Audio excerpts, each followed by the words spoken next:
This little mail day coming up, we're going to show off an ultra modern GOAT and the tale of two quarterbacks just received in the mail. Let's do it.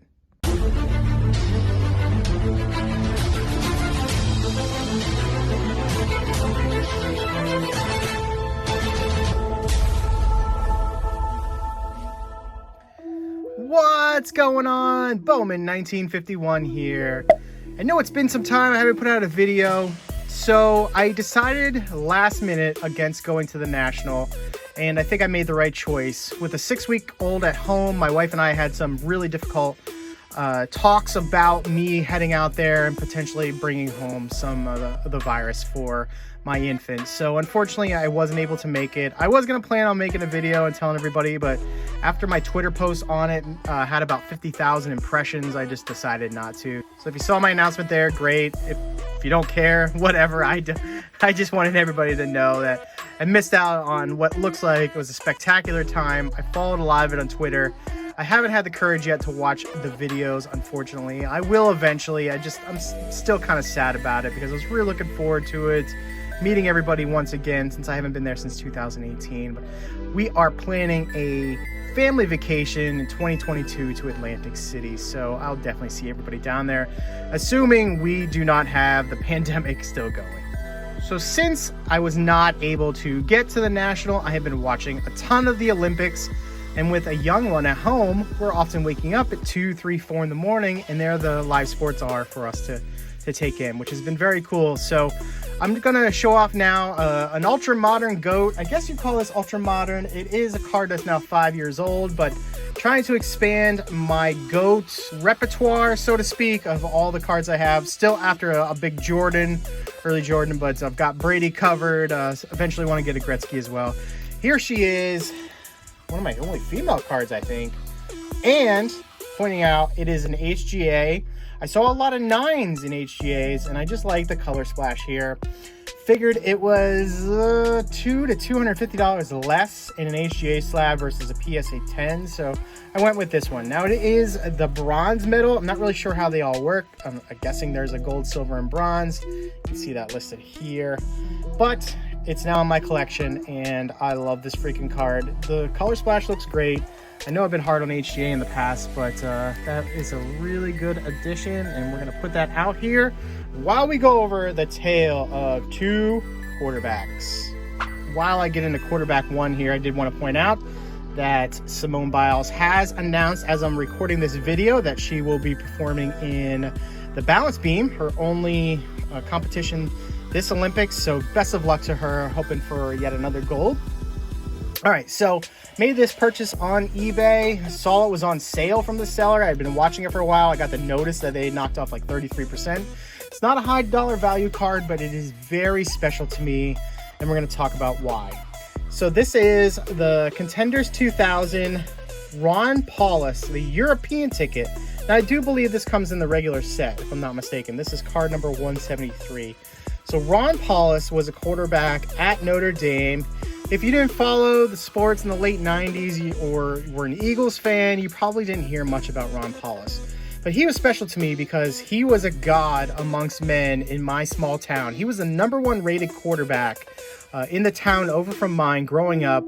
I even saw him at a miniature golf course one night. I think I was a freshman in high school, and he was a senior about to head off to Notre Dame. Ran up to him and got his autograph. Like, that's how special he was. Again, #1 quarterback at the time. Didn't really pan out to have a professional career. As you can see here, he played for the Admirals a little bit in Europe during the European League there, the NFL Europe. This card is also in the special Tom Brady 2000 contender set. So one of the most coveted football cards of all time came out of here, and a lot of these are autographed. As you can see, Ronnie's got his autograph here, so that's another reason why I loved it. Got it for less than $10, and I've been chasing this for a while. It was good to see.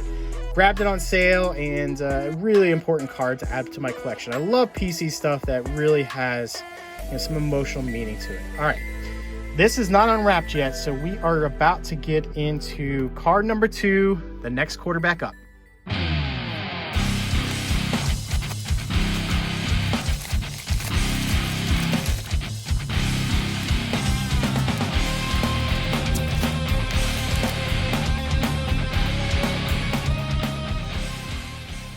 Excellent packing job by the seller there. This is a fairly expensive raw card here. It's so new that I wouldn't imagine anybody has any graded just yet unless they rushed it back from, what does PSA come back in like a month for the rushed orders right now? I'm not even sure. But all right, so without further ado, a big PC card for me as well. Hoping for huge things from Mac Jones.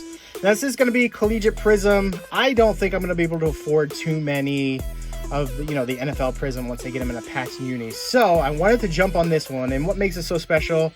Well, it's the numbering. I'm going to get as low as I possibly can to a 1 of 1. We are looking at a 3 out of 5. I believe they're not called the golds. They might even be like brown and yellow Prism. It's kind of an ugly color, to be perfectly blunt, but it is, again, the lowest number you can get of a Mac Jones in a Prism right now that isn't a 1 of 1. So had a little negotiation on eBay for this. The guy wasn't taking offers, so I reached out to a friend and said, hey, what should I do about this? He said, just contact the guy. So he took a few bucks off. It wasn't a huge amount, but I was so stoked to add this, and I think eventually it will end up in a PSA slab. But man, this is incredible. And again, if breaks for, let's say, NFL Prism come out late 2021, Mac Jones, just to chase him in a case break is going to be over $1,000, and you may only end up with a bunch of base. So I wanted something that was super rare, super low numbered, and this is what I ended up with. So pulling for big things from Mac and Cheese, gotta love them. I will predict right now that Cam Newton doesn't last beyond game 9. Let's say the Patriots start out 4-4, it'll probably be a split chance that he continues on. If they're like 2-6, Mac Jones is going to take over. If they're 6-2, surprisingly for most people, I think Cam stays in. So right now, I would give Mac Jones a 70% chance to start at least 4 games this upcoming season. What are your thoughts? Leave them down below. What do you think Mac is going to do versus Cam and that quarterback controversy going on in New England right now? But thanks so much for checking out the tale of 2 quarterbacks, 21 years apart. Man, do I wish this one was an auto too. I looked at those, but this one was more in my budget. Ron Paulus, Mac Jones. I don't want Mackie to turn into Ron Paulus and just be forgotten in 20 years. But hey, it happens with a lot of quarterbacks, right? So we'll see you at the next video. I promise I'll be checking in on all of those national videos very soon once I get over my sadness and just realize how great of a time everybody had while you're there. We'll see you in 2022 for the National and AC. Bowman 1951 out.